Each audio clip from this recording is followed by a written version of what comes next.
Good morning, everyone, and happy Friday. I'm going to go ahead and start up the music here, and let's see if this actually works. I hope that's not, overwhelming. I'm going to start with a different song, though. There we go.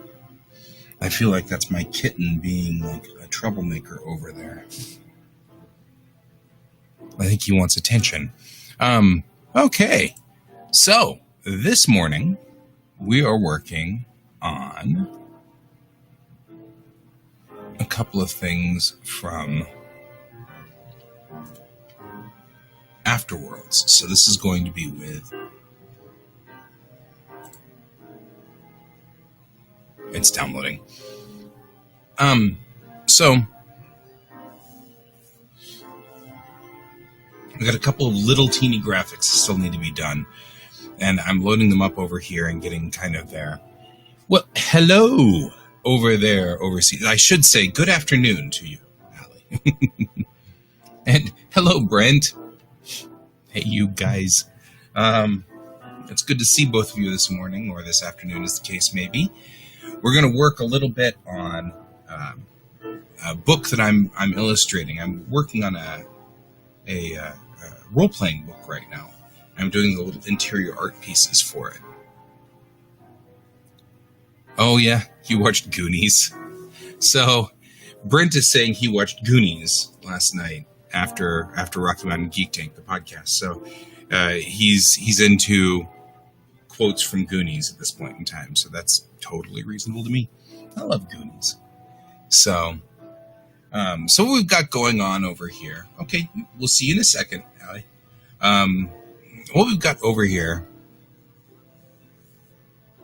Luna has joined the correct channel, I guess. Luna, I'm not sure that, I'm no longer broadcasting out on my personal Facebook. I'm only broadcasting out on the Rocky Mountain Geek Tank channel and the GS Davis Art channel. So you could pick one or the other of them, and Brent could be on either one at any given day.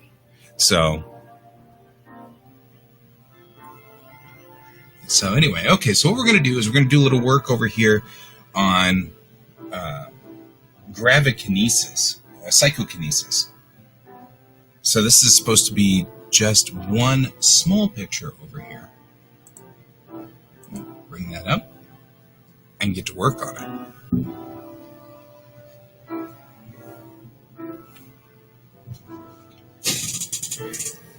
So, even though it says gravikinesis, Allie, you certainly can. You can friend my page. It's GS Davis Art. Where is my overlay? There we go. My overlay. There we go. It's GS Davis Art. And you can find it on Facebook. However, what Brent has discovered is that Twitch is is quicker. So there's more of a lag on Facebook. So your choice, your decision. I think, Brent, are you guys both over on the GS Davis Art page, or are you on Rocky Mountain Geek Tank? I guess you're both over on GS Davis Art, because I don't think Luna follows Geek Tank.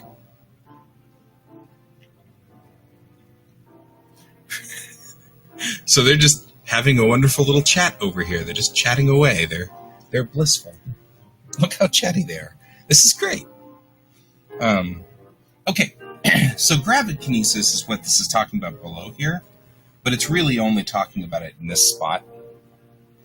So, up here is the psychokinesis, and that's using and Allie is now over in this zone. Brent, you're over in... Hey, could you guys switch over to the GS Davis Art page? Because totally, if you do, you could chat with Allie. She's over there too. So you guys could all chat together.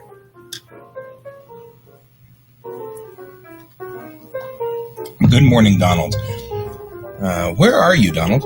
What channel are you on? Are you on the Rocky Mountain Geek Tank channel, or are you on the GS Davis Art channel? I'm trying to see if everybody can get together in the same page and chat in the same...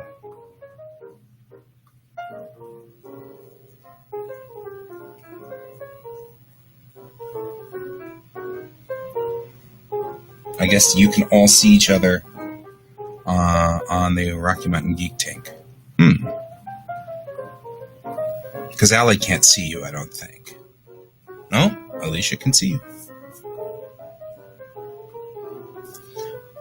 Now, Luna, you should be following that page. Come now.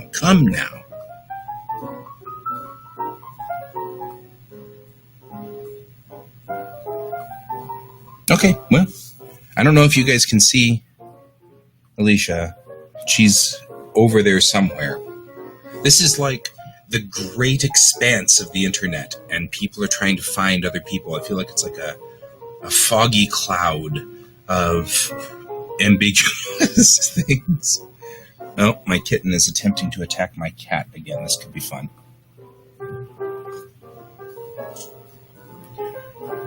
Yeah, it's all right, Alicia. You don't have to. Unless you want to watch our podcast on Thursday nights, which would be like the middle of the morning for you. I think that'd be... Because we're at 8 p.m. Mountain Time. So, well, if you can see everybody and everybody can see you, then I'm happy. Everybody can chat. Look, cat, I'm going to have to do whatever you're doing, stop. All right.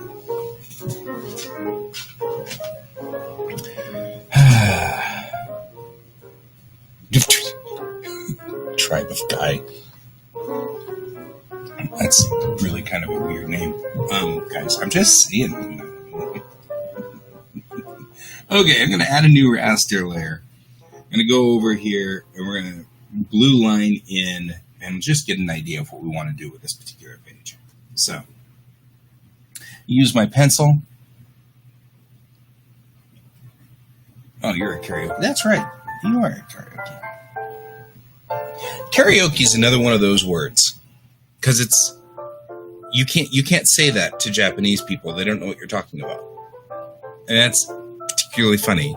I had to relearn to say certain words because the pronunciation gets all distorted in English. And so... Because it's really karaoke. And so if you are speaking to somebody and you're asking them if they want to go to karaoke, you say karaoke. And it's one of those things. It's like the drink, the rice wine drink. I was just having this discussion. The rice wine drink is pronounced sake, right? But we call it sake because English kind of mutilates everything. And I actually had a girl in my class named Saki. And so, she was named after a fish, I guess, because that's what the characters meant to some degree. Yeah, I think Donald needs to... I don't know where Donald is. Donald's over on Geek Tank, that's why. So, Donald, if you're not following G.S. Davis Art, you need to go follow G.S. Davis Art. So that all of you people can chat together and have a discussion while I'm drawing. Which, actually...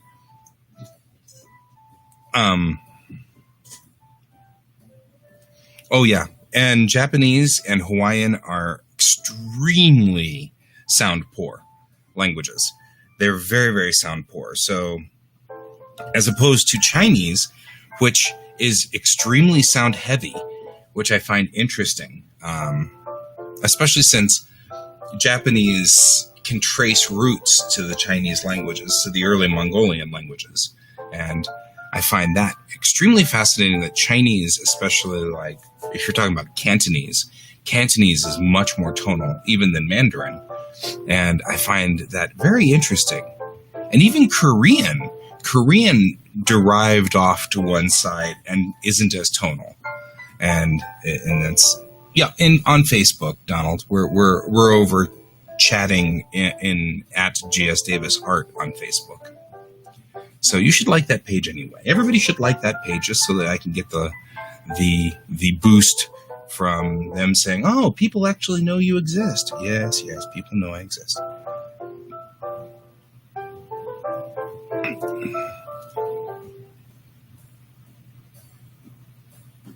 Oh, excellent. little Fall Guy characters. I think that's awesome. If you need help, we can get involved in this here, and you can just ask. I will help you if I can. I don't know if I can help you. Maybe I can help you. Who knows? But I would love to help if I can. So, anyway, yes, I love... we could end up talking for hours about languages, because I am not sure, in fact, that I exist, Luna.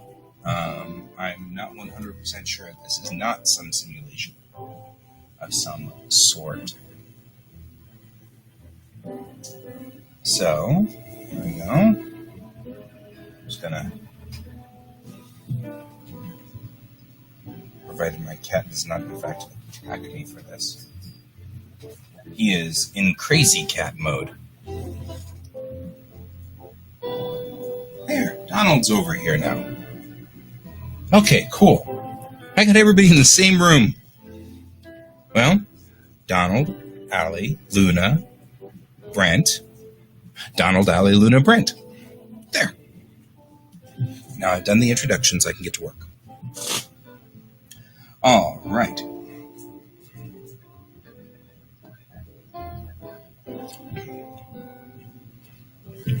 Yes. Don't say the two bad words that start with end and end with program. Who do you call it? Program? Program? Okay.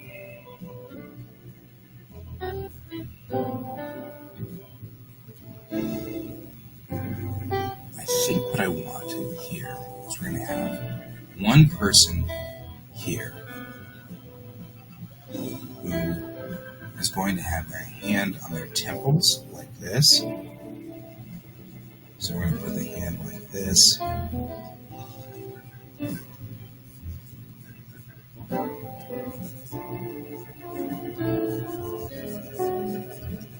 There we go. So I'm just roughing this out here. Raise the shoulders up because people are tensed up when they get angry and upset. So we're going to tense up the structure of the skeleton here. We're going to do this and do this. Bring this around like that. Remember the backbone here and the action line. Here's our action line right here. This drawing is going that way.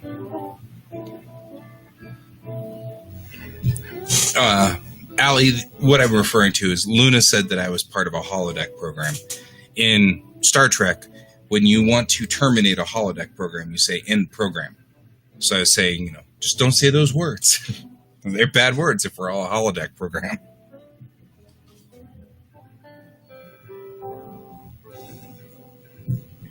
So that's what I mean by bad words. If we're all part of a holodeck program, saying end program would be a bad thing. Okay, so we're going to go through and do that.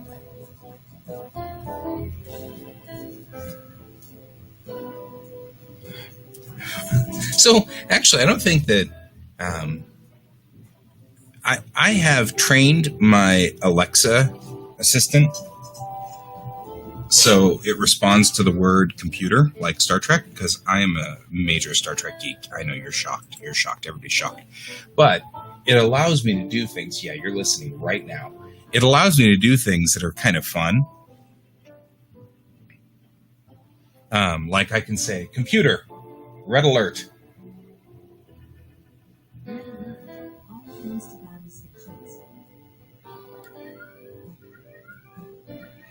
These things make me happy, because I'm just weird, and I know that.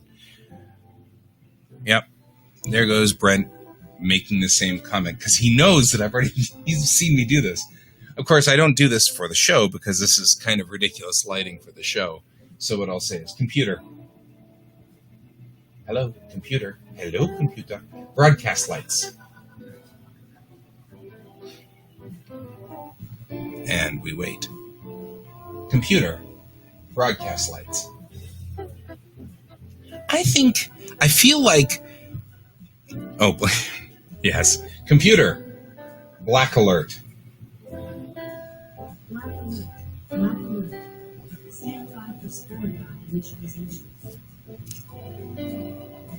There we go. So, you've never seen Star Trek? It's okay. That's actually fine. I mean, I'm going to be sad for a little while, but I'll get over it. It'll be fine. Computer. Broadcast lights. So, if you ever get the chance to watch Star Trek, you should. I'm just saying. Many people will say start with the Next Generation, don't start with the original series, because the original series is getting kind of dated at this point. Luna's right. The original series is campy. Anyway, so geeks are geeks. Uh-oh.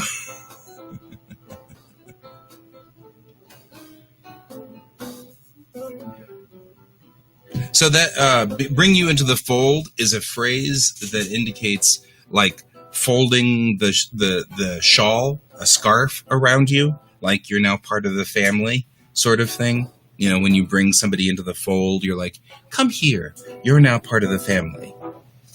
So that's what Luna means by bring you into the fold. Okay, moving back into this, as in bring you into the family. We adopt people in this group. We're notorious for adopting people, so you just might get adopted, and then you'll just be part of the group, and that'll be the way it goes. And that's sort of a thing. So, okay, looking at the structure here, what we want to do is I want to have this person doing kind of the temple, classic temple, holding their temples sort of thing, so they're like emitting this. And what we're going to do is have this person falling backwards. So we want to, the action line's going to be like this, right? So talk about moving this body back. Right? When COVID's over. So I'm just going to go on ahead and set this picture up sort of as a classic sort of banana peel slip maneuver here.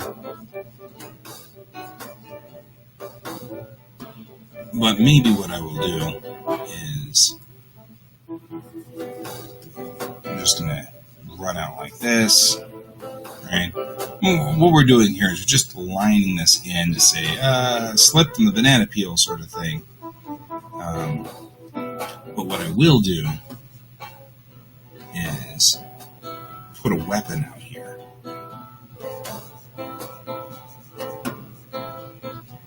So the individual had a gun, but lost the gun. You would have to fly overseas, although, as someone who has lived overseas, I highly recommend that everybody fly overseas. It's good for you. It's good to get you out of the mindset. This is the teacher in me talking, so you have to forgive that. But I think that's really good for you. I went overseas and I lived in Japan for many years and taught junior high and things like that. And though all of those are really awesome, Donald, be aware that she comes from the land of Doctor Who. So, it's not like the UK doesn't generate really cool stuff, too. And Sherlock. And Benedict Cumberbatch. My wife's really into Benedict Cumberbatch, so and his name is so full of automatopoeia. It's you can boodle doodle beetle bap and beetle bop a boodle boo boo. I mean, it's just so funny.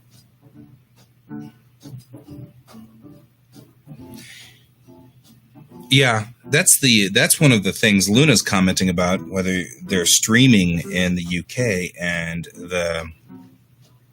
the truth is that there's a lot of block between things coming over from the UK and going to the UK, or going to Japan, or coming back from Japan. Luna is absolutely right. See, Luna also lived overseas. And those of us that lived overseas were like, trying to watch our TV show is so difficult now because we're in a different country and they blocked us. So it's like we can't watch it. And so I think... are you talking about the new Benedict Cumberbatch show? Or is there a new Benedict Cumberbatch show? Because that's who I'm wondering about. Like, because I've seen the old one, which by old, I mean like 2015, which really isn't that old. For those of us that are already old and stuff. So,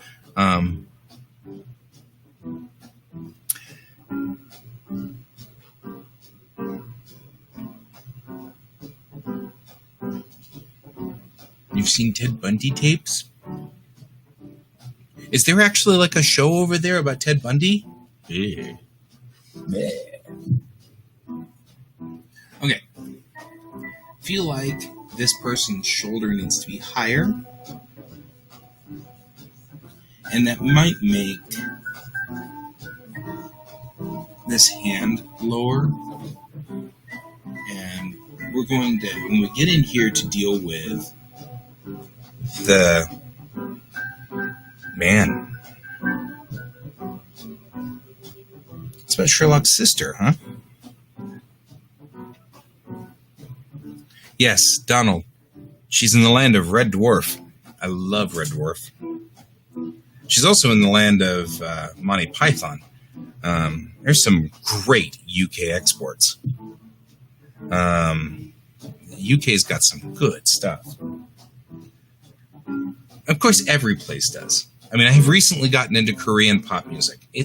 Don't ask me. It's Chelsea's fault. I blame Chelsea for this. She's the one that got me all into K-pop.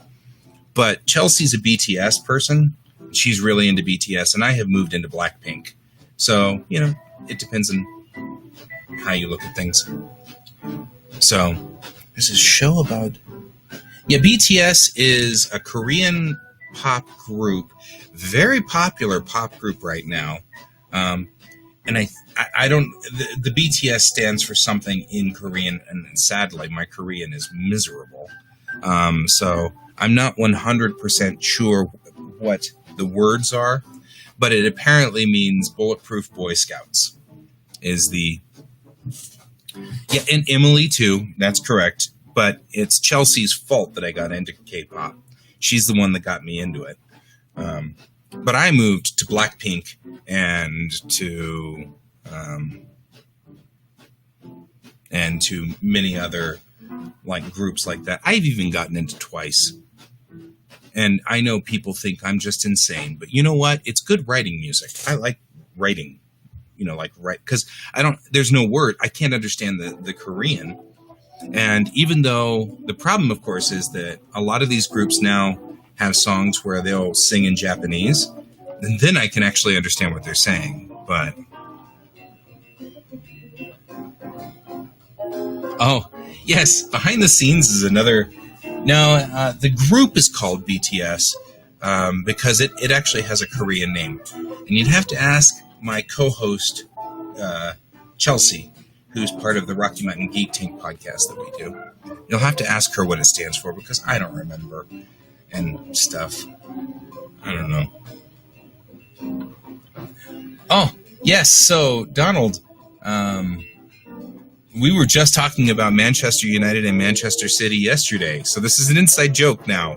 So you've walked into an inside joke between Allie and I. Because we were just talking about it. I'm like, oh, Manchester United's really popular. Like a big, well-known football team. And she's like, well, we also have Manchester City. And I'm like, you have two teams in the same city fighting over everything? But I said that, and as soon as I said it, I immediately remembered that we do too.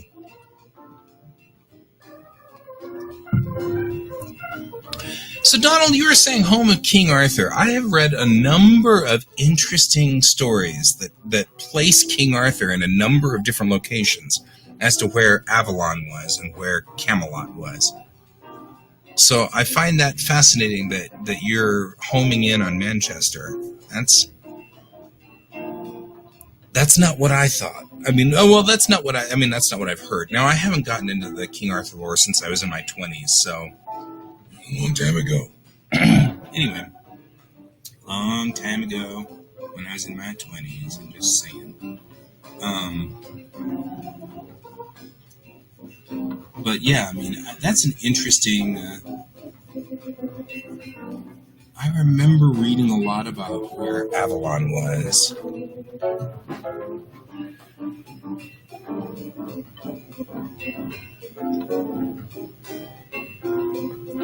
I think Chelsea has big rivals with EA Sports now and Ubisoft. This is my new theory in life. Ha! I made a joke.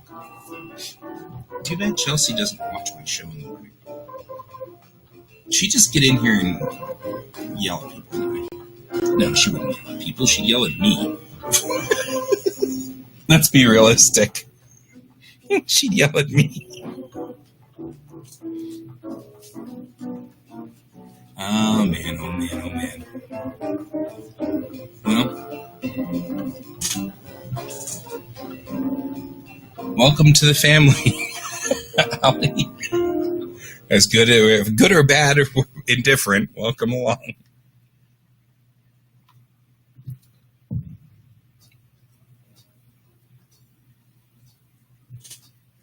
Okay, so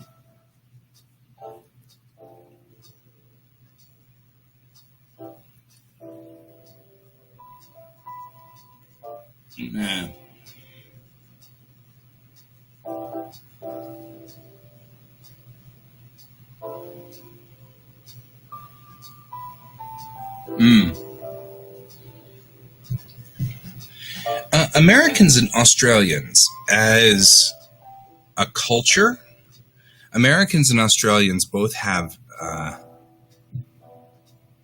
yeah, I was going to say, you guys are kind of weird.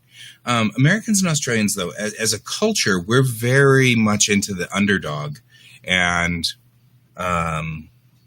into the scrappy guy that you didn't expect to come from behind sort of thing. Okay, see you later, Alicia. Have fun. And tipping point. Interesting, but... See, there you go. It could be called the Fox Den.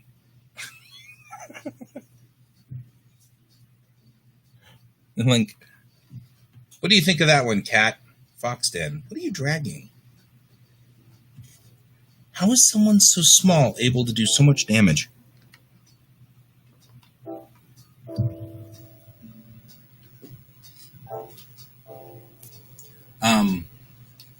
So...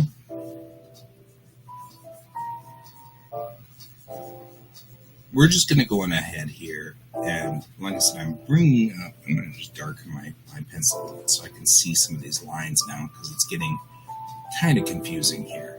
I'm not sure what I'm doing anymore.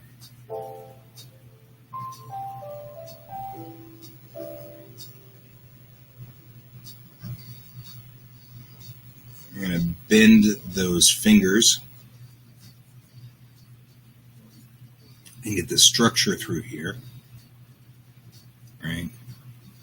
And what I'm going to do is I'm just bending those fingers, because you think whenever you're at like this,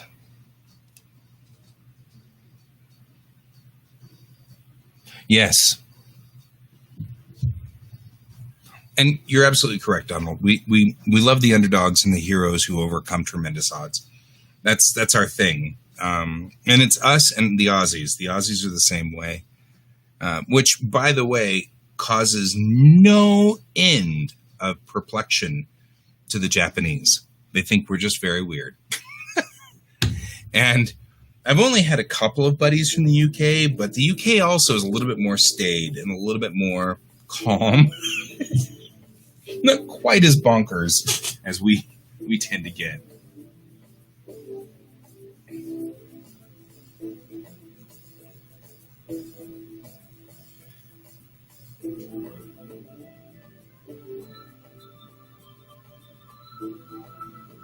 Okay, so what I'm doing here is I'm just putting in the ear deer.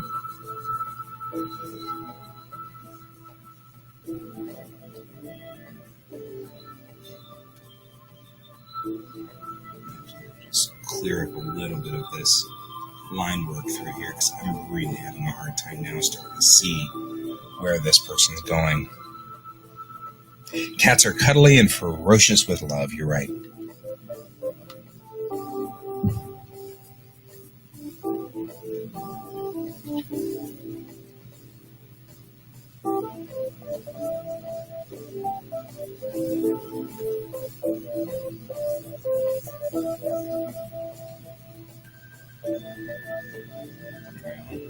I'm just kind of trying to get this straightened out through here. We're going to have some fingers that are turned down like this.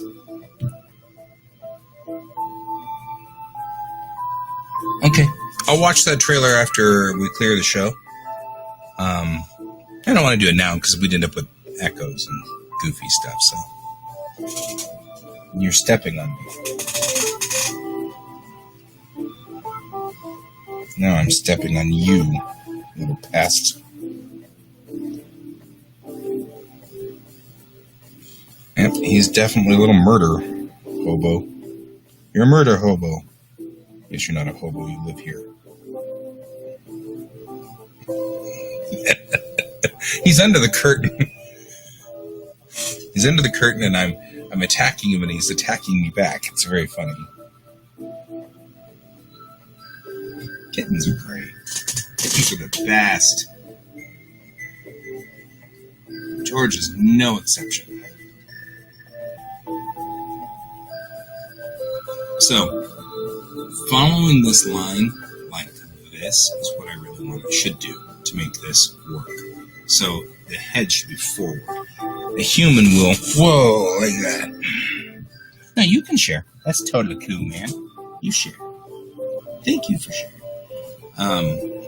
So I'm gonna, we want to tilt his body forward and like this. So this is effectively a psychic attack. Psychic circly thingies. Like,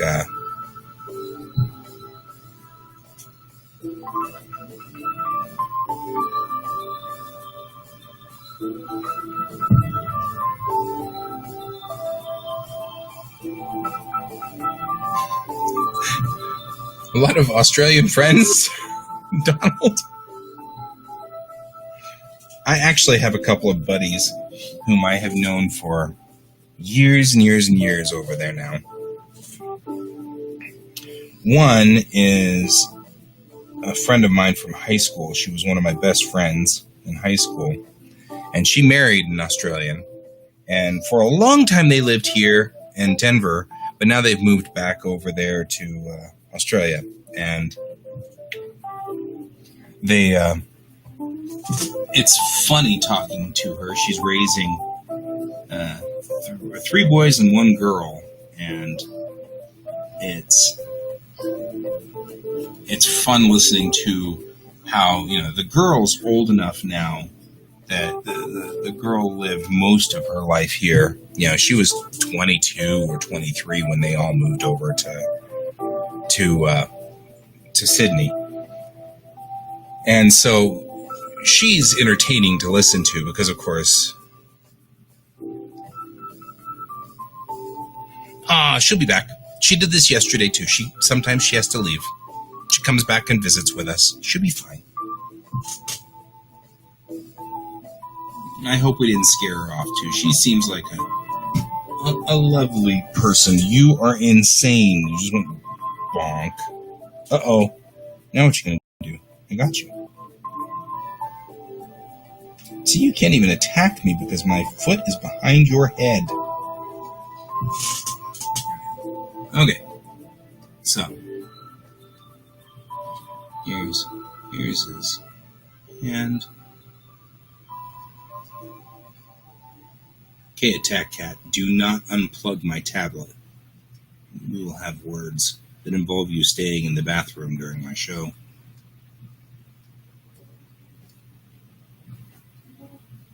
So we're just going to give sort of a basic outline to where this hand is.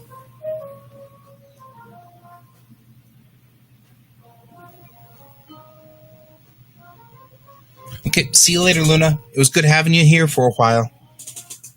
If you're going to attack something, attack me, not the cable for the computer.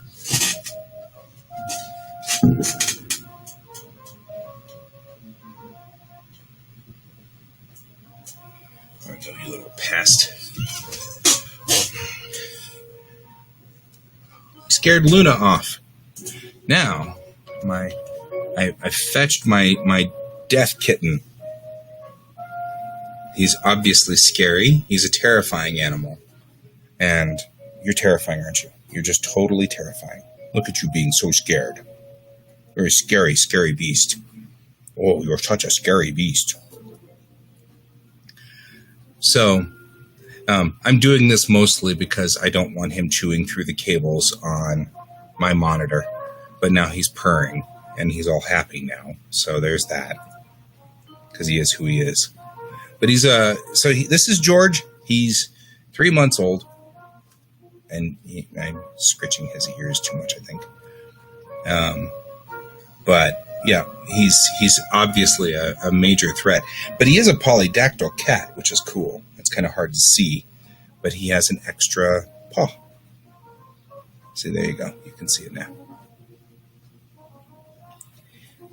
So I reached out to Pepper this morning and Raphael, and I couldn't get a hold of either one of them. I can probably understand why I couldn't get a hold of Raph.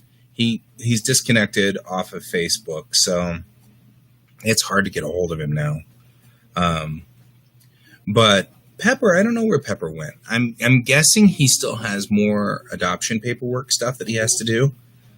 Something involving his adoption is what I'm guessing is going on, which is totally cool. So there's that. So George actually is pretty happy about this particular thing, just sitting here and hanging out, and he'll ultimately start licking if I leave him long enough. We've got to work. You know that, right? I know you're falling asleep. You're totally falling asleep. You know that, right? He's falling asleep. I don't know what to do whenever I have a kitten who's asleep here. This is just like a thing. Kittens are kittens, though. So, well, I didn't expect you to fall asleep here, old goober. Anyway, so Pepper was supposed to have completed, he wanted to work on his workflow. Oh, I like George too. He's a good cat. And he's a little goofy, and he went completely from super attack mode to just being a melted ball of purring fur, which is about where he is. And that's his life right now. He was supposed to complete his workflow, and I'm wondering what how that went. I know I could just lay him in the pocket; it'd be great. He seems pretty content just being where he is right here. And I was going to get my emails fixed, which I did, and I was going to try to do 1,500 words every night. Which, for the most part, I got done. I've written a lot in this story that will become a Patreon exclusive for patrons, which is just backstory for my characters. It helps me get into the characters' heads and understand where the characters are, as far as people go. But I usually do this just to kind of ramp it up. But my wife had reminded me that it would make a good Patreon exclusive, and I'm really bad about Patreon exclusives. So that was sort of a thing that I kind of thought would be kind of Cool. So I didn't expect you to just conk out right here. Okay, good. So now you're not conked out anymore. Here, we can. Here, go attack something else, though. Now you're calmer. So now you're much, much calmer. I like it when you're calm. I like you calm. So, Luna was supposed to have that table leg, but she said yesterday she hadn't gotten the table leg yet. And so I was kind of razzing her. I was hoping she would have gotten the table leg out, pulled it around, that kind of thing. But who knows? So, yeah, he just needed to be loved. Otherwise, he starts to feel like he needs to attack my hand. Why are you attacking my hand, you little goober? Oh, he wants more scritches. That's what it is. Please don't go back to there and start messing with the cables. I'm asking nicely. You understand that? You don't understand anything. I tried. Anyway, so, yep, George got his 15 minutes of fame. And now he's off to do George stuff. All right. So now we're looking at this drawing here.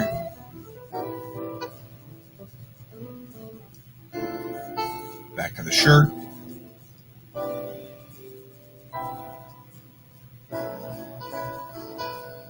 You do that forearm. Yeah, we're going to have to start getting water guns. We know that. But George has only been with us for a week, and so I feel bad spraying him right now because I feel kind of like, I don't want him to feel unwelcome in the house and stuff like that. My other cat's already making him feel unwelcome, so there's that.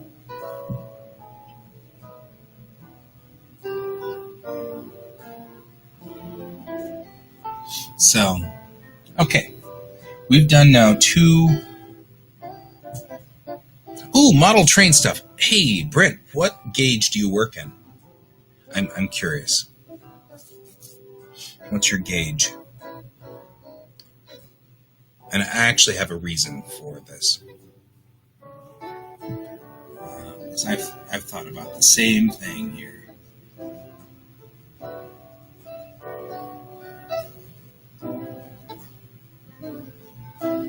There we go. Put in a foot.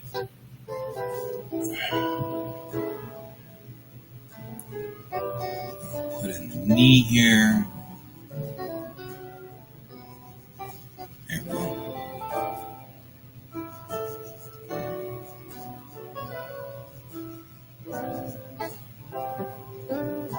I don't know if I'd bring a telekinesis to a gunfight, but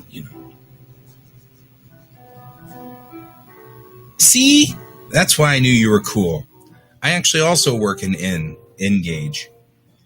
I have my old engines from when I was a kid are HO, but when I was in Japan, I bought a whole bunch of in-scale train cars that belonged to the Yamanote line, which was my favorite train line when I was in Japan. It's the one that goes around Tokyo. So it's light green. The stripes are all light green, and so all of the trains in Japan are color coded, so you know which ones are which. But I bought a whole bunch of those, and I bought some buses and some little trucks and little cars and things like that, so that I could, at some point, I'm going to totally make a little Japanese town diorama. And I'm going to spend forever with wires and lines, because that's a thing that happens in Japan, is they put all of their power lines and everything above ground. And it actually makes sense, because there's so many earthquakes that the ground will sometimes shift or shear. And if you put power lines underground, then they would be broken in the in the process, they'd be sheared.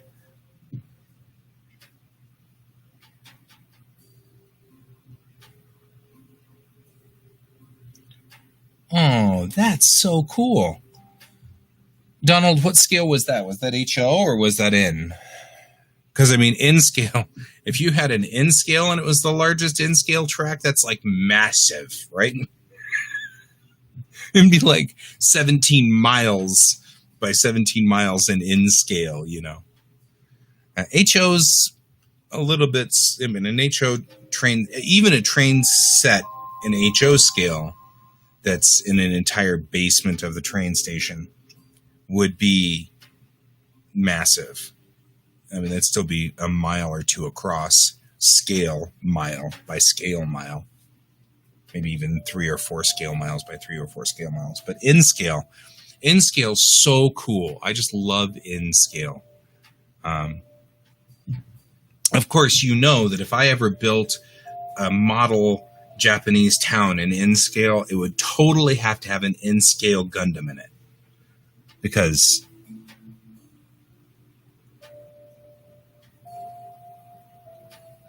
they were huge and old. Did it smell like ozone? That's one of the things I really love about trains, model trains, is that smell of ozone. You know, when you have that, the train's running and everything like that, and you get that wonderful smell of ozone. I love that. I love that.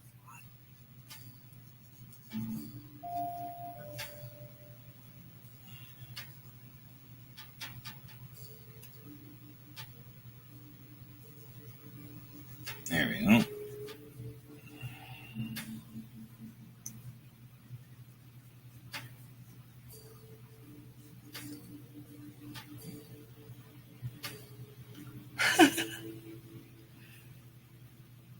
Right. Okay.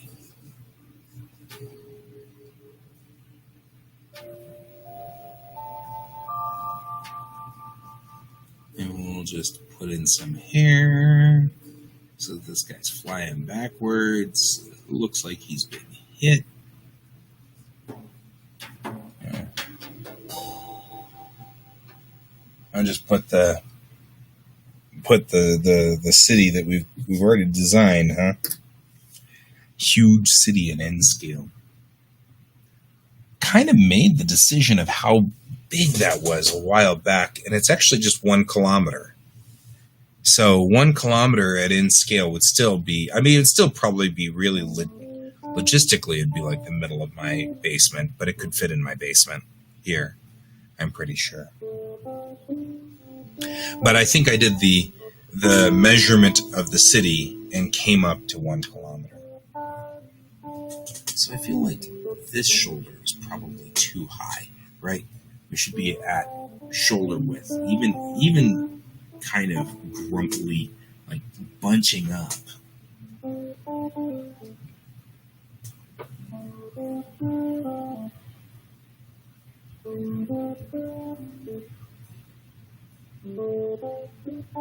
Well, I'm sure the underground tunnels weren't filled in. There are some fascinating underground stuff in Denver. If I wasn't so entomophobic, I totally think that'd be the coolest thing ever, to map all of like these big cities. The big cities always end up with like entire catacombs underneath them. It's amazing. My partner Troy, he used to be in Louisville. But he was talking about going down in one of those huge high rises, going down into the basement, and then going into this crossover tunnel to another building. And it's just like these crossover tunnels that are underneath the city, and they're everywhere. Of course, you end up with also the monster-sized cockroaches whenever you do that. So I'm not getting down there. I'm not getting involved with that.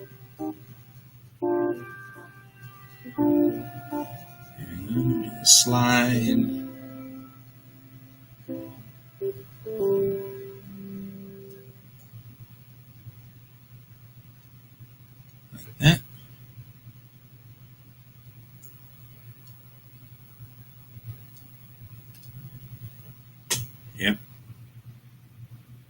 So,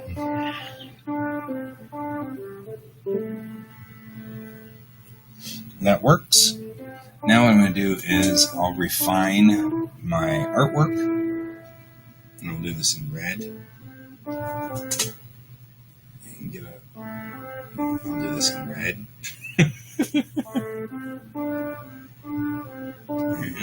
Slightly larger brush. I'll refine this artwork.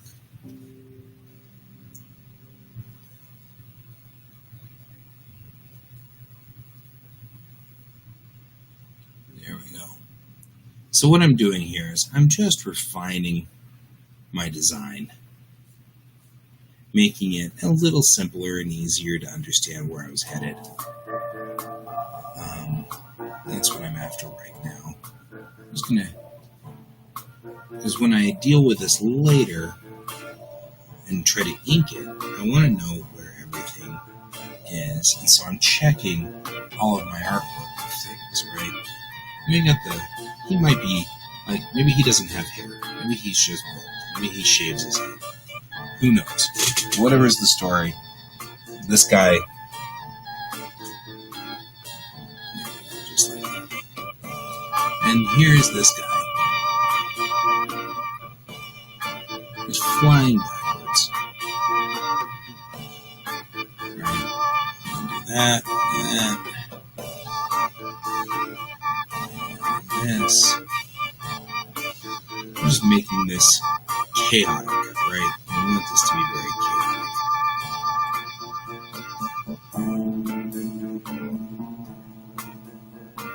Like he's been smacked, or he looks like he's being pulled backwards, which is exactly what I want.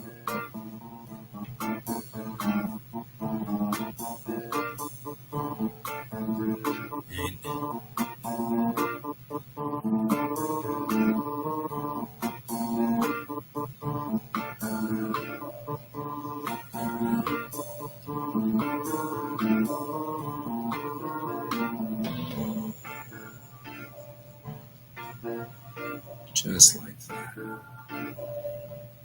He's lost his gun.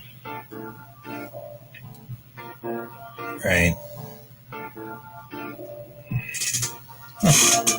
Lost my partner in crime. He was here for a minute ago. And now he's gone. Decided I wasn't going to scritch him anymore, and so off he went. Cats run on scritches. They are propelled by it.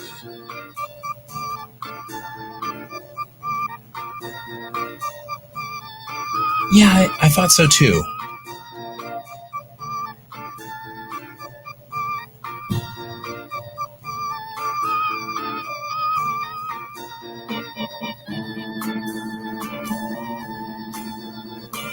Yeah, that's what I thought too. I mean, I remember. This is another thing. My wife's from LA and from Hawaii, and so she didn't grow up here, but I grew up here, right? This is my hometown. And I tell her things like, you know, she goes out to Cheeseman Park, and I'm like, well, say hi to all the ghosts. And she's like, what? And I'm like, oh, and Cheeseman Park used to be a cemetery, but then they just moved the headstones. They did the poltergeist thing, right? They just moved the headstones. The bodies are still out there in Cheeseman Park. And she's like, are you sure? And I'm like, I'm pretty sure. You know, of course, at this point in time, there's so many rumors and things about Denver history that I don't know. I mean, could be true, could be not. I remember learning that the Rocky Mountain News, which was our newspaper for a very long time here, for those of you who don't remember, the Rocky Mountain News, when in the very beginning, Denver was kind of fighting with the voters over being the capital. It was not, I mean, they weren't sure whether Golden was going to be the capital or Denver was going to be the capital, or this town called Auraria, which was right next to Denver on either side of Cherry Creek. But the two leading contenders were kind of Denver and Auraria. They were the ones that were in the hottest fight for being the capital. And so the Rocky Mountain News built their presses on Cherry Creek so that they wouldn't show favoritism to one side or the other. And so that was something I had learned a long time ago. And I don't know whether I learned that by going to a Colorado History Museum or whether I learned that somewhere, but I've never heard anybody talk about it since. And so now I'm kind of like, was that something I made up? I mean, this could have been 5th grade. Who knows what I was thinking in 5th grade? I mean, I could have made all kinds of stuff up. Kids are kids. So, but I have been waiting for someone to say, oh yeah, that's a true story, or no, that's silly. Of course, their presses got washed out in a flood somewhere along the line. I did have a buddy of mine who, those of you who watch our game, he's our captain for the Star Trek ship. He said that the police department built their jail over Cherry Creek for the same reason, so that they could just haul criminals in from both Auraria and Denver and throw them in the jail at Cherry Creek. He said, but when that one flooded, the cops left and didn't unlock all the jail cells. So the criminals that were in the jails drowned in the floods. He said that was something that he had found out about as well. And I kind of feel like there's like a whole bunch of weird Denver history that should be in a book somewhere. It's like all of this fascinating, interesting stuff. And it's very interesting because there's definitely stories here. There's stories that are really interesting, but golly, if I can't validate them or find them anywhere. Anyway, but so take all of what you just heard with a grain of salt. However, what a fascinating story, huh? So there is always that. I feel like the sealed tunnels underneath everything downtown would be a fascinating thing to go into at some point. I think they're riddled with cockroaches. I'm just saying. So it's going to have to be someone braver than me, because that's not happening. I am hardcore intimophobic, and so I am not one to go wandering around into those tunnels. I'm just not going to do it. Not going to do it. Not going to do it.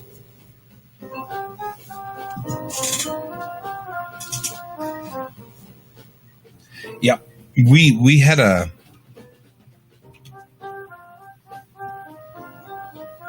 right. It could be an entire Geek Tank show on Denver history, because that's geeky. I mean, history is geeky in and of itself. Finding history fans is they're hardcore geeks. All right.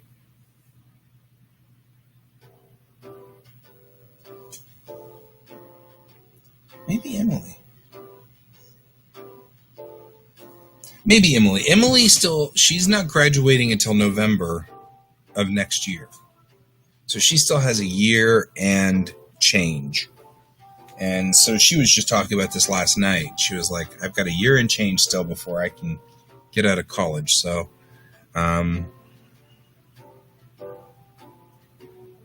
well, yes, but the city doesn't know me. Right? I mean, just me. I'll send Brent down there. Brent and I are like going to go down into these tunnels. We're like, why are we here? I can totally see us doing that too. I can just see, like, why in the world are we here? What are we doing?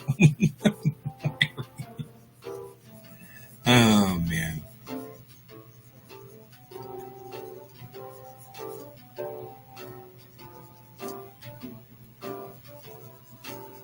Sometimes I think I kind of am like, I'm scared. Let's send Brent down there because I'm scared. He's like everybody's dad now, right? Because see, he'll go. That's what he said. I'll go. You're like the dad that we all need, you know? Yeah, totally. We sent Brent down into the depths of goodness knows where, in the middle of nowhere, to find out what's underneath the city of Denver. next time on Geek Tank. All right.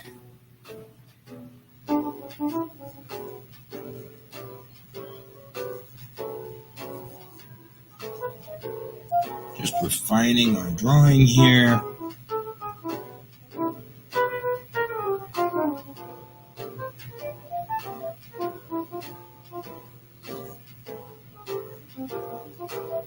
Okay.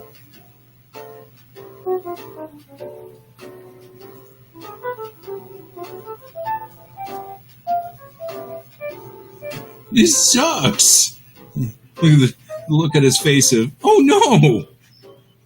This sucks. Wait, I was going to shoot you, but I can't now because I'm flying backwards. Yeah.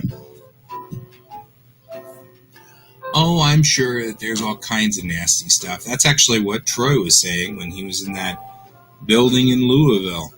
They were working at that building for a different unrelated thing, and the elevator wasn't supposed to go into the sub-basement. And so,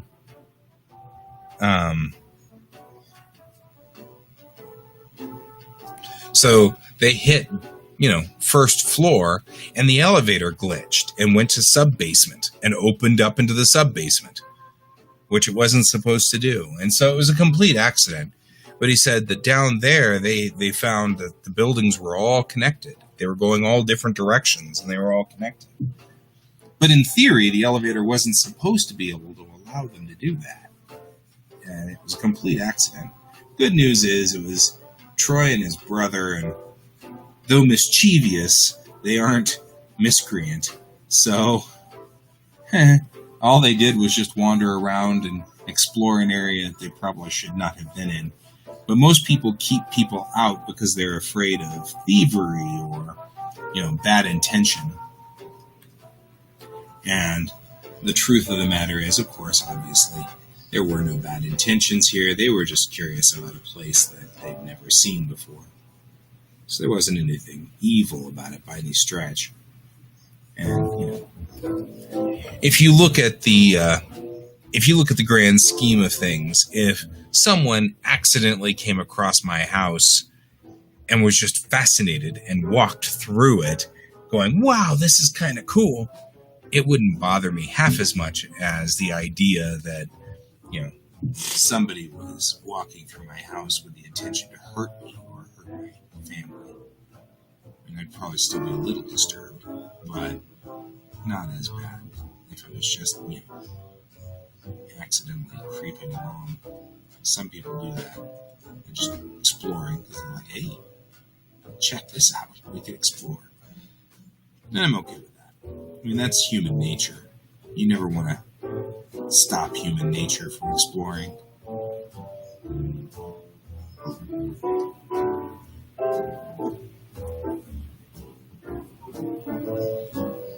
Oh, goodness. I think we've made a number of jokes about Topeka. I think we like that. Topeka's a fun place. It's interesting. Kansas gets a lot of bad rap, but some of the most beautiful terrain is out in West Kansas. And it's very, very brief.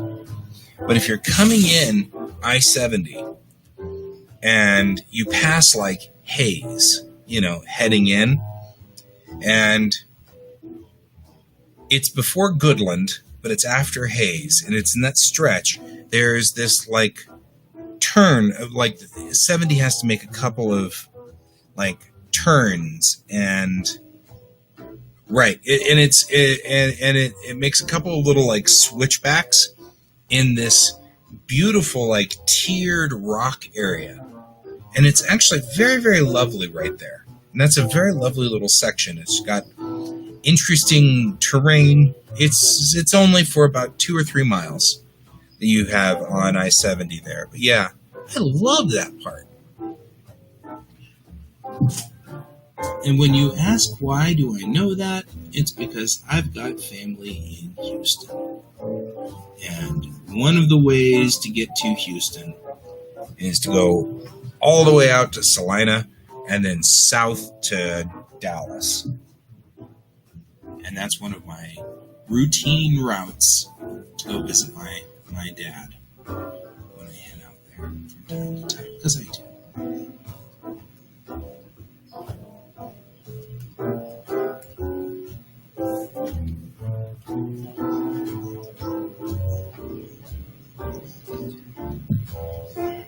Okay, so just blocking this in.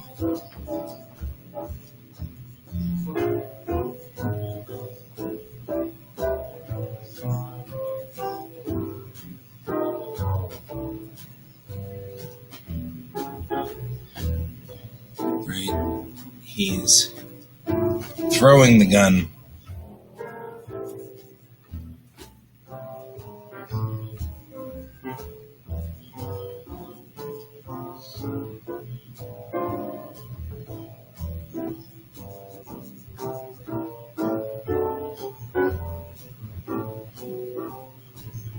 It's the nondescript gun.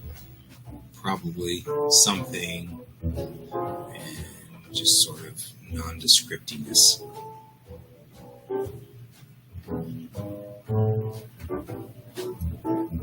Bird's got some, isn't it?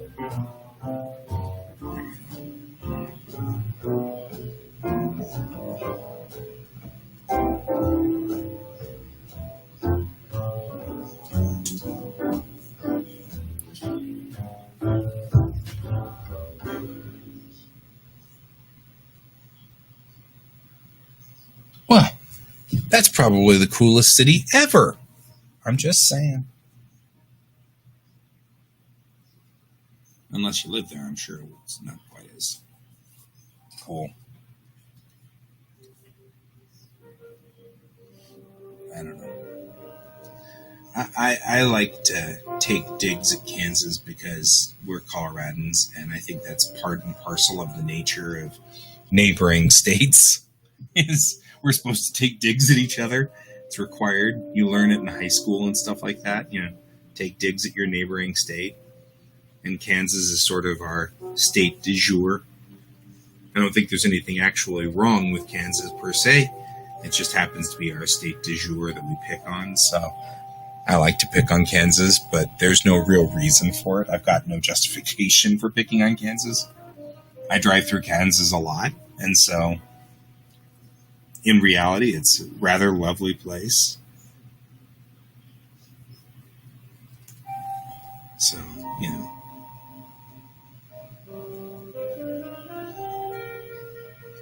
I find picking on Kansas to be just a thing that we all do as Coloradans. It's in the contract. I as a Coloradan promise to pick on Kansas.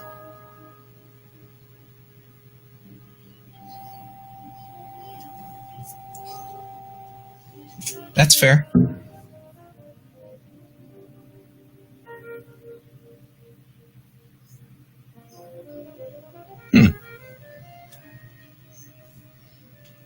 Personally, yeah, I was going to say, that's the thing, cost of living.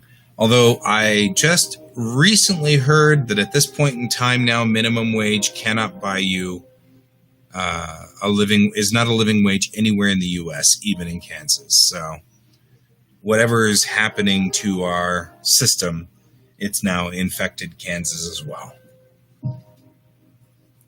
So there's that. Okay, we're just gonna. There we go.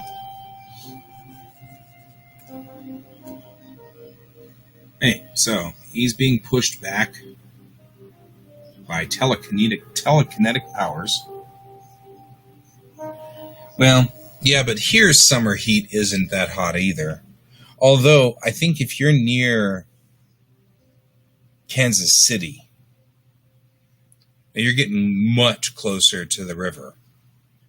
And I think that ends up in that, like, depression through there. That whole area out there, I think the humidity is just ridiculous as you get closer and closer and closer to the river. And so I think that's definitely, we get the benefit out here of being high and dry. That helps a lot.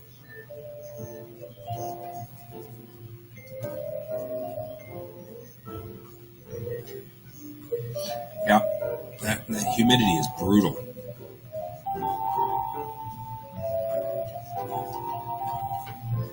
Okay.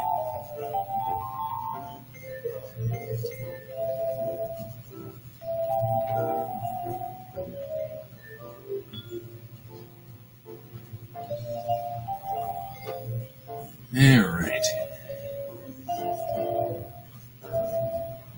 One finger and two fingers, and they're pressed up against there. And then we'll have the hand like this.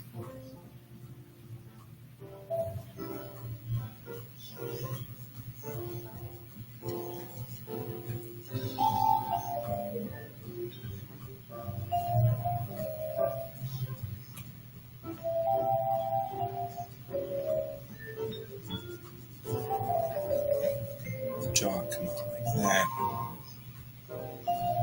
Man, though, yeah, the humidity can be brutal. Although, whew,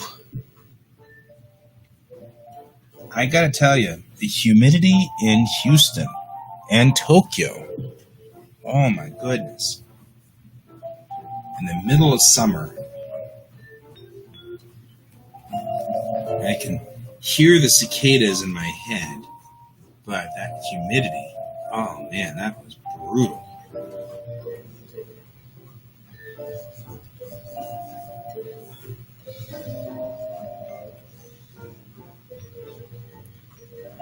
Right? That humidity, oof.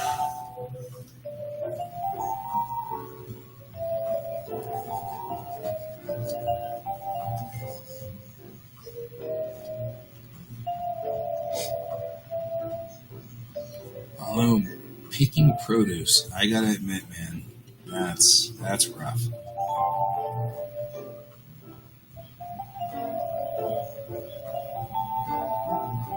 It is not a job I have done in my life.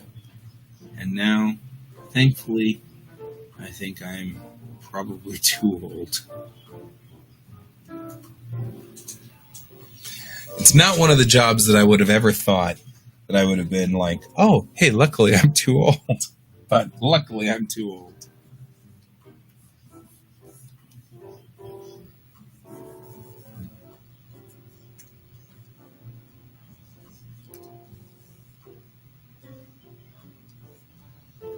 All right. Up here.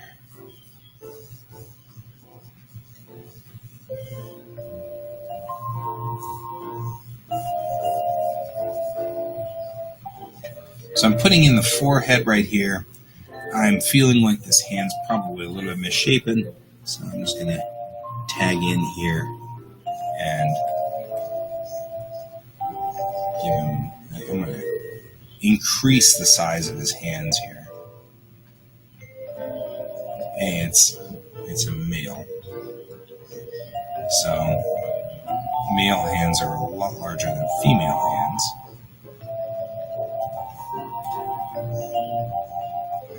That looks a little bit better. Right.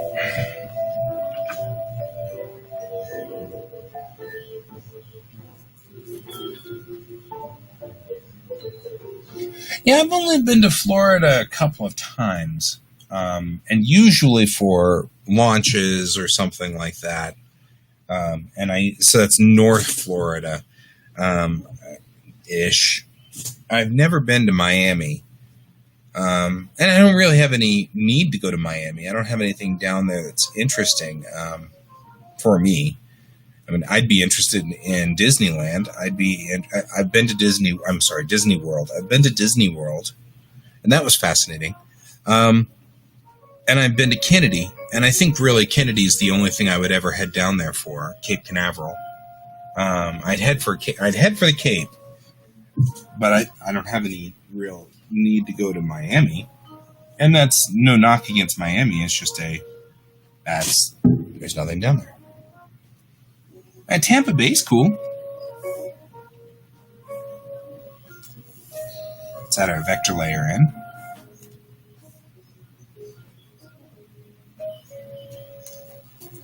All right.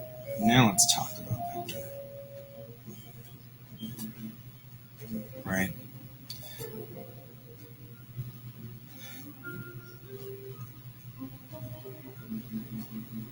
We're going to come in here and we're just going to, like this.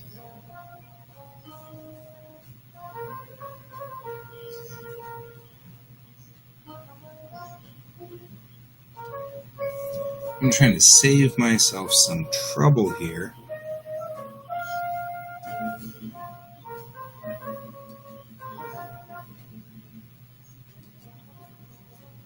By making sure that I only have one line.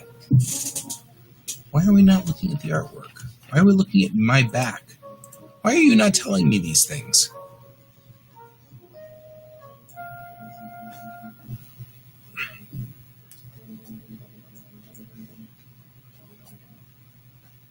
Just getting used to seeing my face over there, I guess. So I'm going to try to make sure that I do only one line as much as possible so that I don't have to fight with this as much when we get into here, right?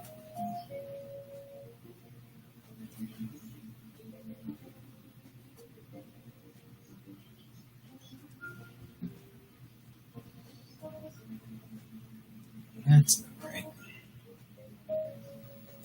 There we go. You like seeing the back of my head, though? It doesn't help us much. Although I appreciate that. Thank you very much. All right.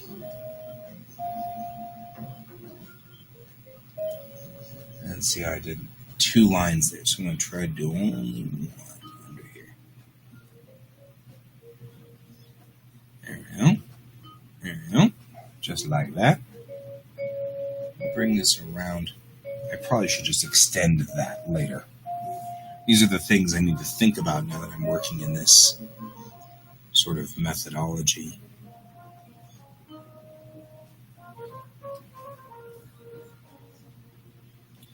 Rather than try to fix some of these things, I need to think in the manner of I can just come back later and move these lines around. So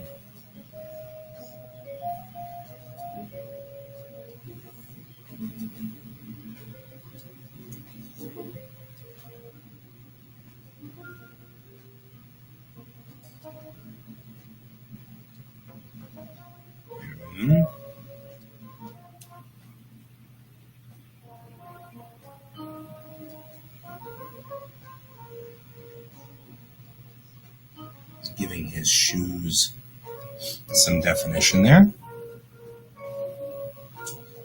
There is that. I mean, that is true.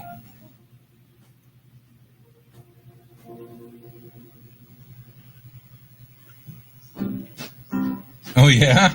So that I'm not turning around like this to talk to you, but rather I'm looking forward like this to talk to you. So that actually is something that's going to happen this weekend. I've been working in my office over here to figure out how to get my main line, which is over here, involved so I can do physical drawings too. Because my show could involve watercolor painting and other things like that, but I can't because the main line is on the other side of this monitor. And so this weekend, I'm going to finish getting all of this organized on this side, and I am intending on putting my desk over there. Originally, I put my desk here so that I could look outside whenever I was drawing.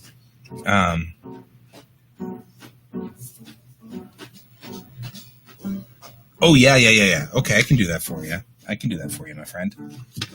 But this weekend, I've been working on cleaning up my office because it's kind of gotten out of control.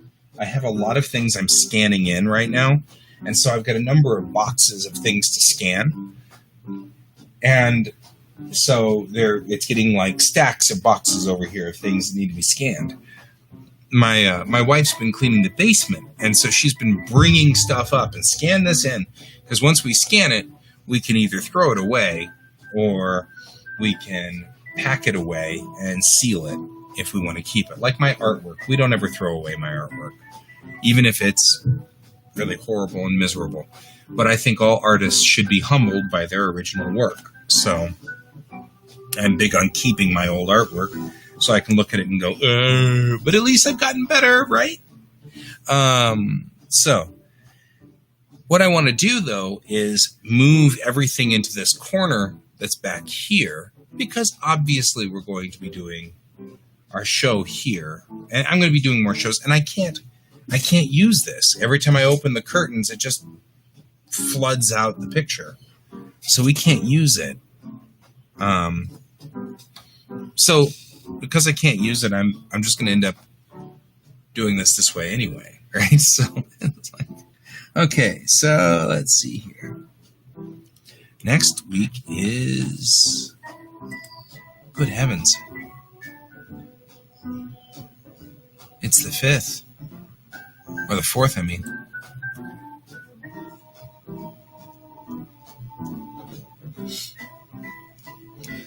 So, anyway, this is obviously something I'm going to do more of. I'm going to be doing these broadcasts every day. I might as well make a work area that allows me to work at my main line. I wonder if there's a way to switch cameras. Like, if I got more than one camera, I don't think Restream could handle it.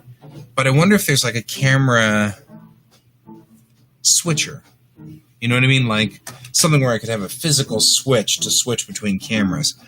I'll bet you that would just freak out my computer and probably freak it out. But Brent wants to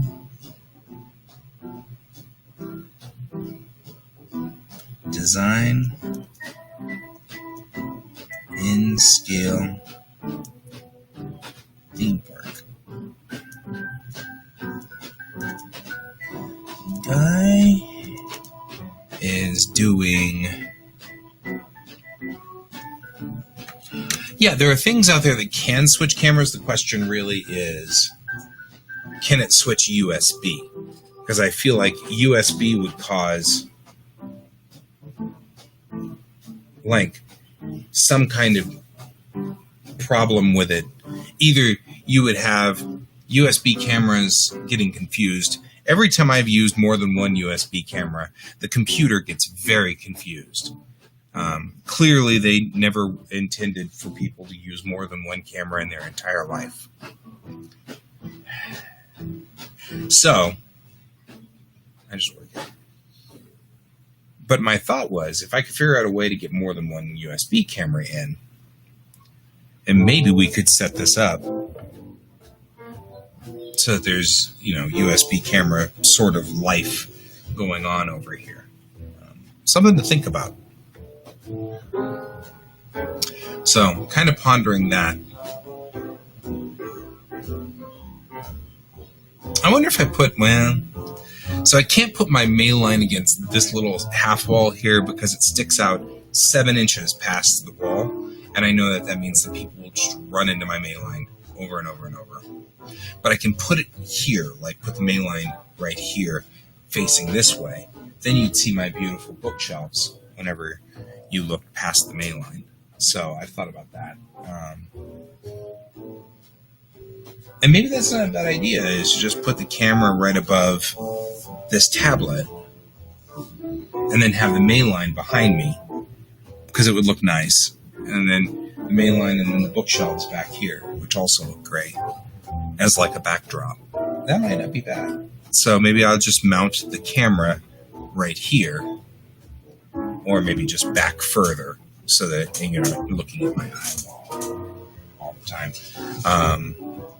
So then you'd have the camera. Yeah, but it still wouldn't be able to get to the mainline camera. We'd have to still have a mainline camera. I wonder if there's a way to do 2 cameras. Let's look it up real quick. Like totally a thing, right? Look up mainline. Wait, where am I? Where are you? Dual webcam setup. Hey, it's a thing. I could do it with OBS. Can you use 2 webcams? And then go to overlays, add a webcam. There you'll see a video from your second webcam over the first webcam. That's for OBS though. Let's see if we can do it with Restream.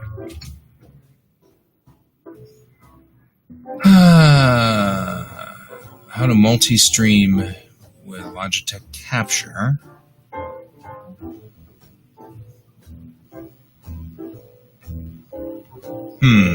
So I guess there's ways to do it with OBS. That's kind of a thing.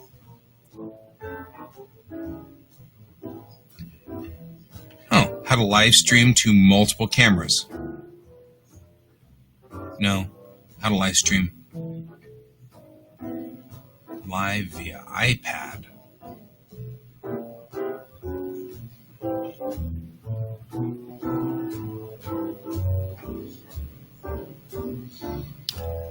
Now,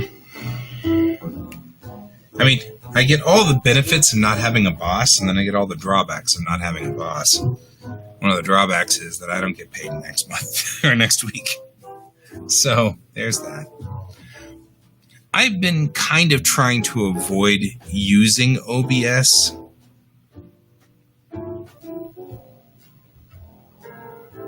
But only because it's a hassle. And it's just kind of a mess trying to get everything organized in OBS. So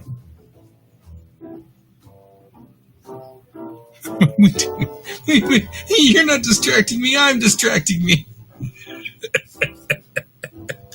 I don't need help. I'm good at it. I'm good at distracting myself here.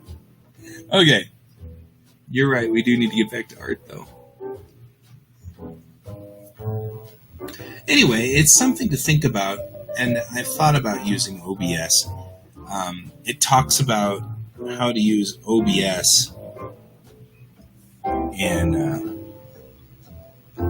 the streaming manuals over here for Restream. I've thought about that a couple of times too. I just try to avoid doing that because OBS is cumbersome. It's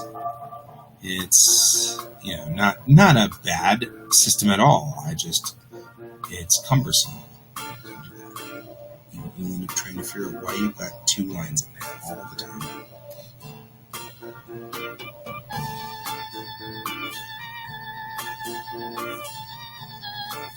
And one of the reasons I like Restream is that I pretty much could just go to and stop sleeping with my glasses. You've got to admit, that was clever. That was clever. Troy had made that comment yesterday, Donald. For those of you, if you're wondering what that's all about,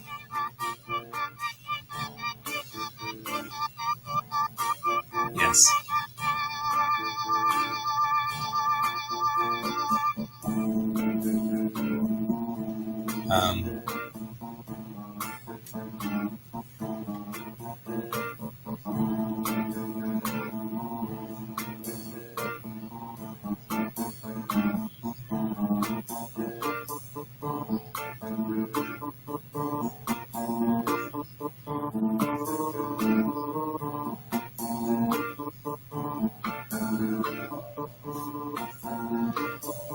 Okay.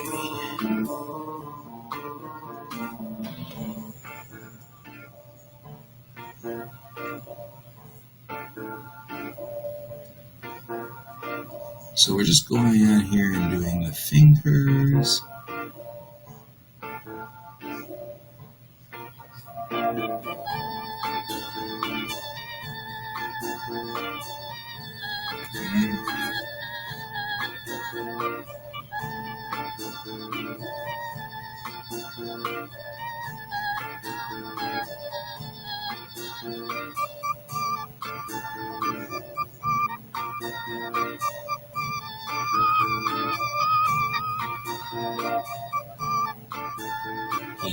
regretting his decision already.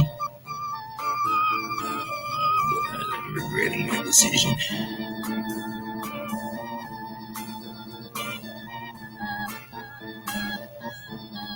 I'm regretting my choices in life.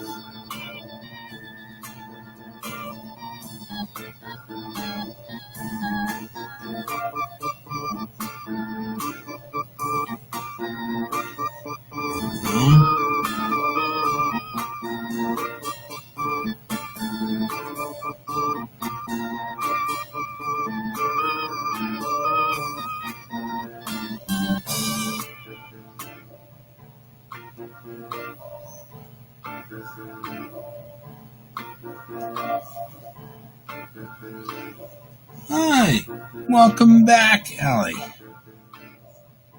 She's over on Twitch, which is fine. We are moving along now to putting in the line work underneath the sketch here. We got the sketch going. We're now just putting in the basic line work.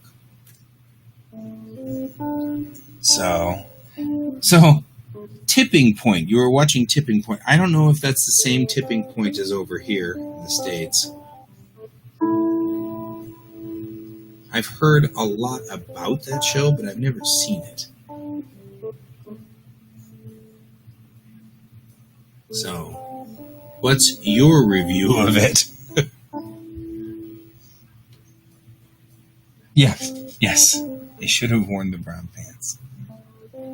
You don't have to go back over to Facebook if you don't want to. You don't need to do anything you don't want to do. They are kind of weird folk over there. They're beloved, and they're awesome people. But I can understand they can also be somewhat overwhelming. And that is totally okay. It's really boring. Because it's politics, isn't it? It's a politics show. And right now, all of our politics is just so confusing and weird. Although I do applaud your mom for getting you into the politics, at least understanding where things are. I didn't get into the politics of American politics until I was in my late 20s.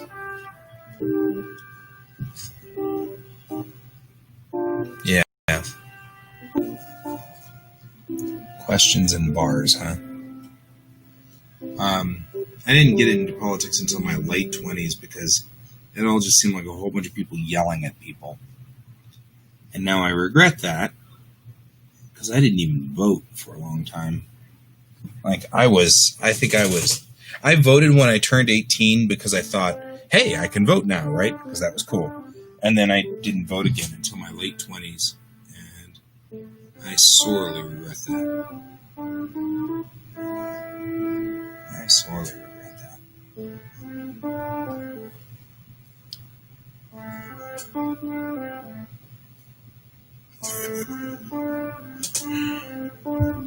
You have murdered your artwork.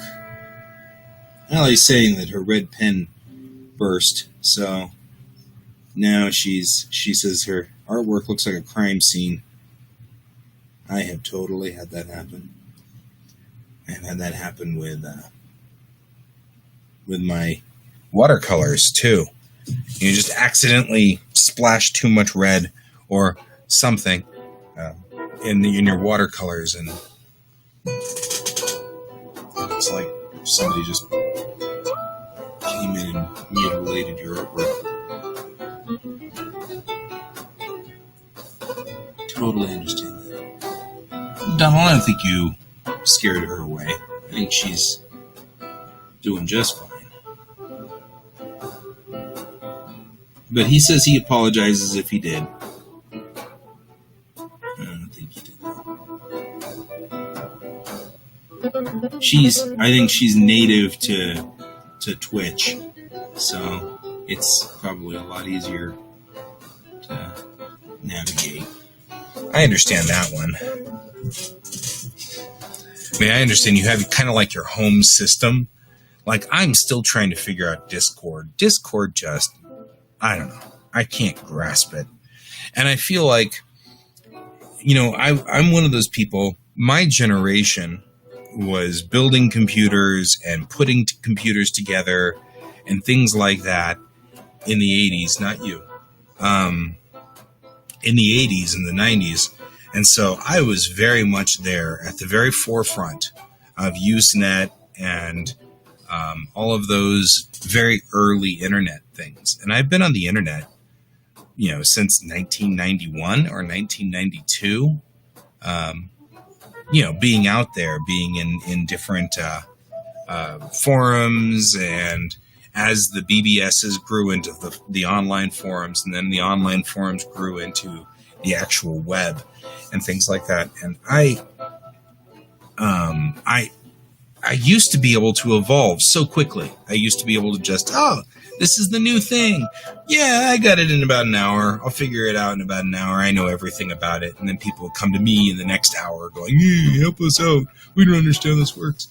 And now, man, some of this stuff is just hard for me to understand and hard for me to process. Discord is just hard. Like, I know that what I'm using Discord for is just a small fraction of what you can do with Discord. And I know that. And it's so frustrating.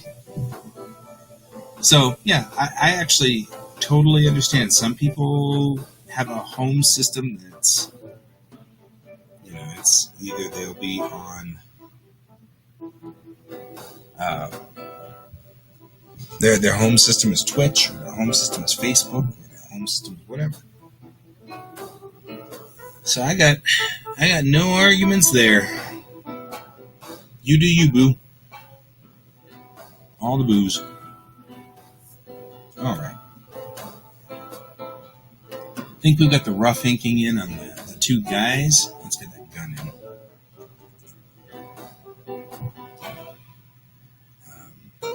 And this I can use. That's a very small line.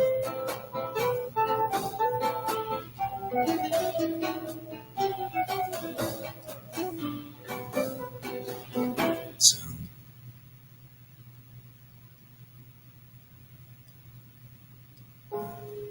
there we go. This is where computers really do excel. I made a joke. Okay. Alright. Yeah. Oh no! Well, Allie says she's got an essay to write, so what's the essay on?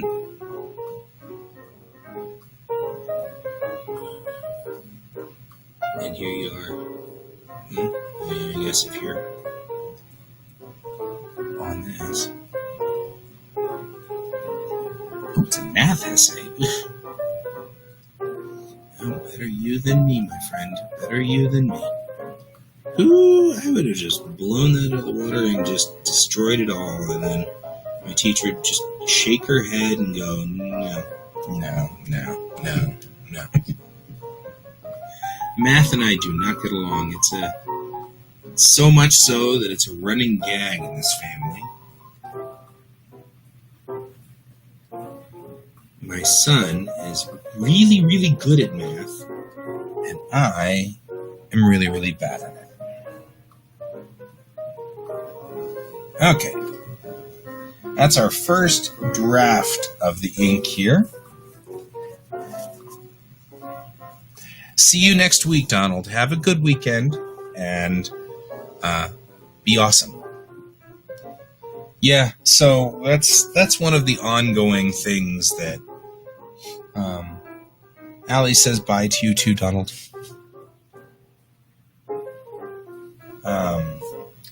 So that's one of those ongoing jokes, is that my son is excellent. My son, who, by the way, is only 10 years old, He's excellent at math, and I'm really bad at math.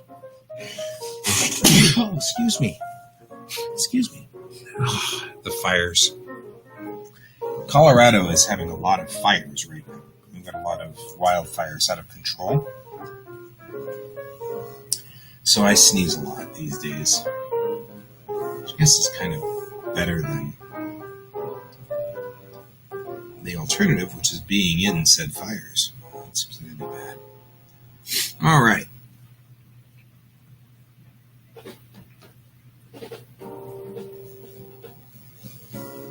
So we're going to move along here. And there we go. Just like this. Just like that. And we're just connecting all the lines so that they all tie together. We'll get to doing some line work on like width and things like that in just a minute or two. But first I want to make sure I've got that's just not right. That entire section's kind of messed up over here. And what I'm going to do first is I'm going to simplify this line right here.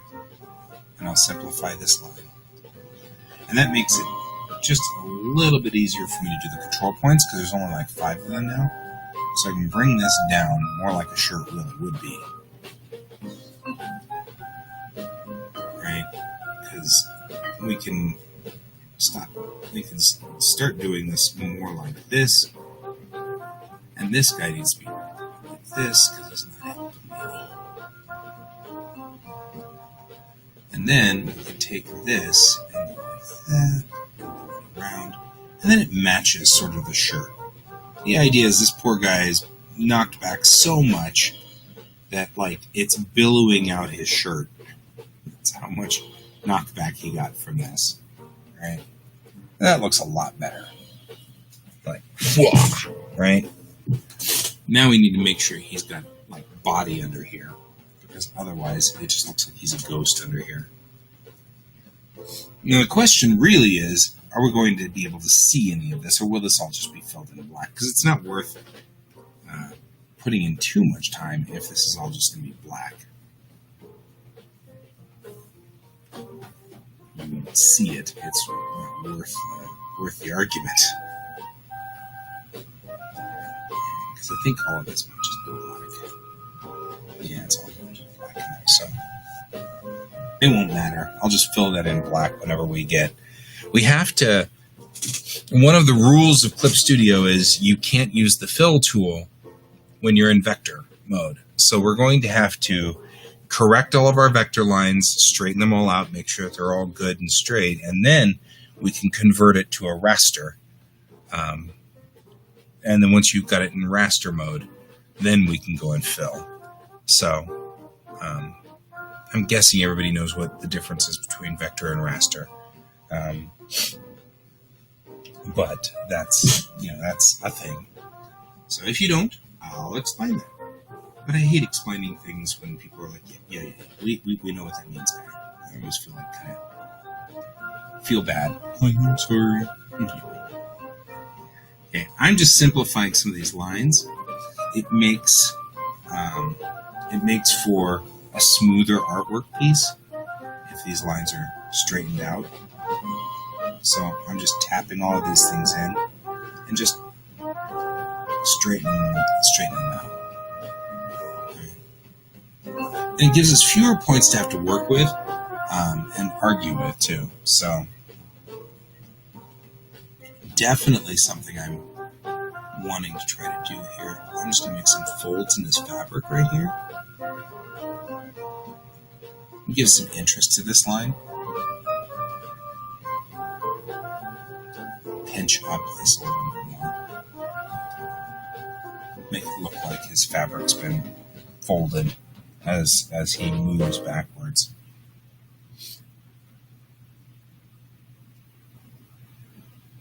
There we go. All we're doing here is just making some bumps and folds. And really, this line should go forward more and this line should be trimmed. So what I'm going to do is I'm going to back that up to there. So I'm going to come in here and I'm just going to trim that. Right? And now it's all nice and clean. And it looks good. Now these two lines look like they probably ought to be together. We have about 10 minutes left in the show.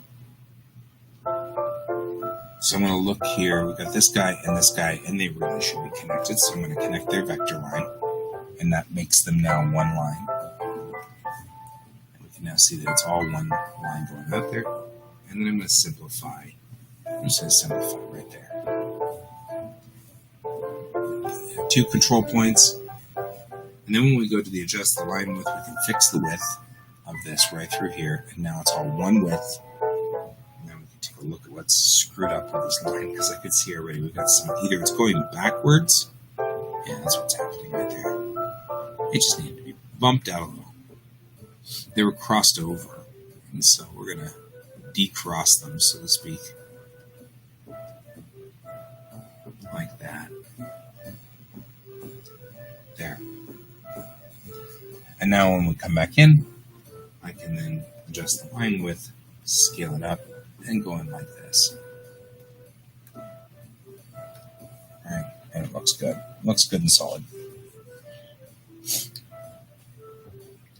And the truth is, kind of all of this needs to be a fixed width, because I can't see all the damage that's done to these, to the lines. I really shouldn't be working in such a large line, but I like working in such a large line. But now I can see all the crisscross lines going the wrong way. So let's go ahead and just drop all of this down, and I can come back in and touch it up later.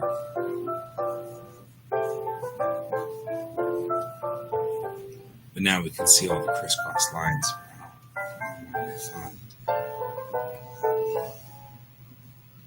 Right down here especially. So there's some work to do here. They're not touching each other right there, which is an issue. The lines aren't connecting.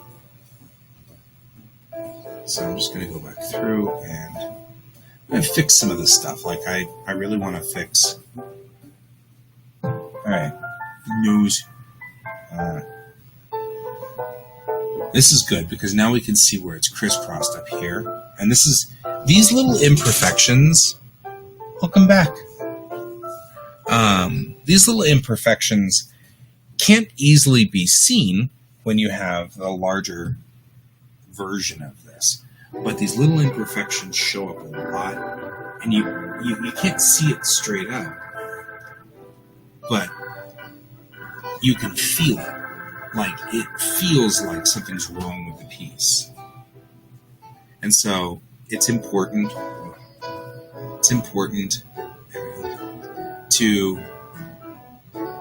just patch that at some point. It's important to make sure that we get all of these things trimmed in so that it'll look better. It'll just look a whole lot better. You'll feel it, even though you can't see it because of the nature of like the way that these lines show up. You can't. People will see it and sense it. So I try to go in there as much as I can and clean up all of these with the lines as possible. And like here in the eye and stuff like that, it's really rough. So undo. Come down here, we can really see how rough it is.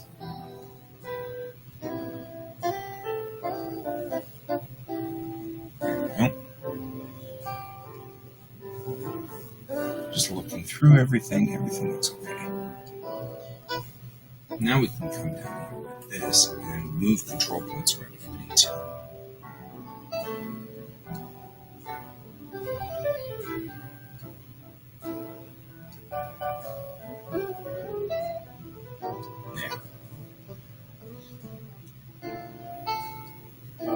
This is how we know we've got the artwork correct. And get them all to connect up like this. There we go. And once this looks better, we'll be fine. And we'll be coming back to this piece next week as we go through and actually align it and do the line work on it. I'll leave it alone over the weekend. It'll be fine.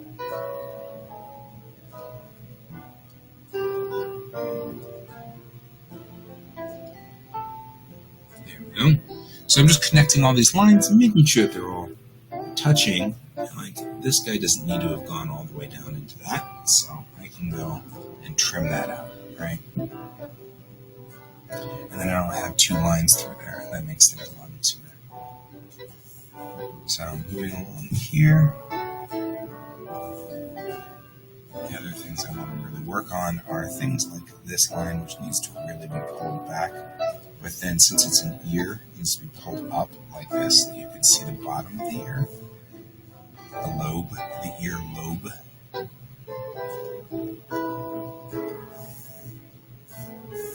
Which is, I get a kick out of going to the doctor's office and being able to out-anatomy my doctor. That cracks me up every time.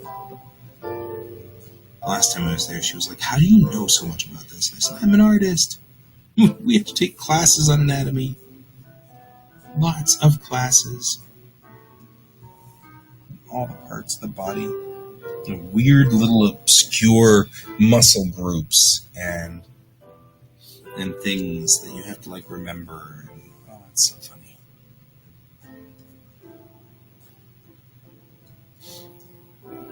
But the human body is so really cool. I mean, in the end, that is one of the coolest parts, is that the human body is just neat.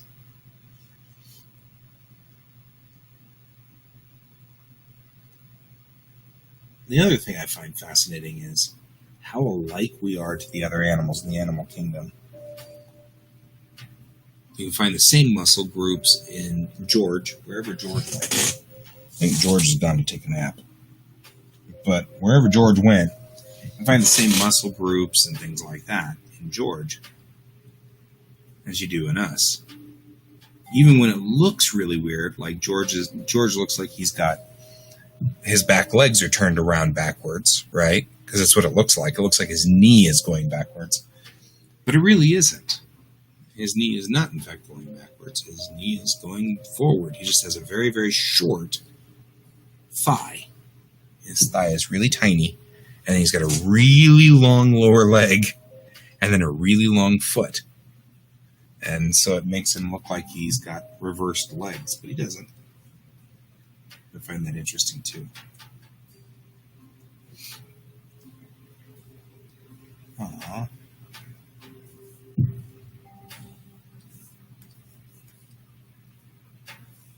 we go.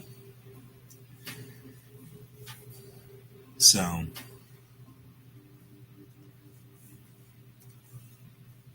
I think, Allie, you may have missed when George was here visiting, but we have a kitten now as part of this household, and he was attacking this curtain, which is why the curtain's all messed up. He was attacking the curtain, and I was trying to get him to not attack the curtain because right behind here is all the power cords for this monitor, and I was really worried he would bite through that because he's 3 months old. 3.5 months old. So everything is a fun game to him right now. You might imagine. He's so young and fluffy. And then he almost fell asleep when I picked him up. That's what kittens do. So, George is here somewhere. And I can't imagine him abandoning the idea of attacking this curtain. Seems like something that George would just want to do. He is that way. Want to fight a cat. At least he thinks he is. Thinks he's mean. He's really not. He wants to think he's mean, though. Scary. It's very funny when you're a small cat. Alright. So what I'm doing here is one of the real nice benefits to being able to control these vector lines is being able to crisscross them like this and then trim down. And then that gives me a real nice point like that. It looks great. So that's what I'm going to do, but I'm not going to do that right now. We're going to go on ahead and call this piece on hold. This moment we'll save and come back to this piece then on Monday to continue working on the line work here. So it took us 2 hours to get to this spot, and we've probably got another session. So Monday's session might be this. We'll see what happens on Monday. We'll have to see. I don't know. So there we go. So we will be here and on Monday, and I will see you all later. Thanks for joining me, Elliot. Thanks for joining me, Brent and Donald and Luna, whenever Luna was here. I'm glad to have had you all here. I'm glad you could all meet each other. That's kind of cool. And I will see you Monday if you want. I'll be here at the same time, 10 a.m. Mountain Time, and that's 5 p.m. Greenwich Mean Time. So I'll see you then, and have a great weekend.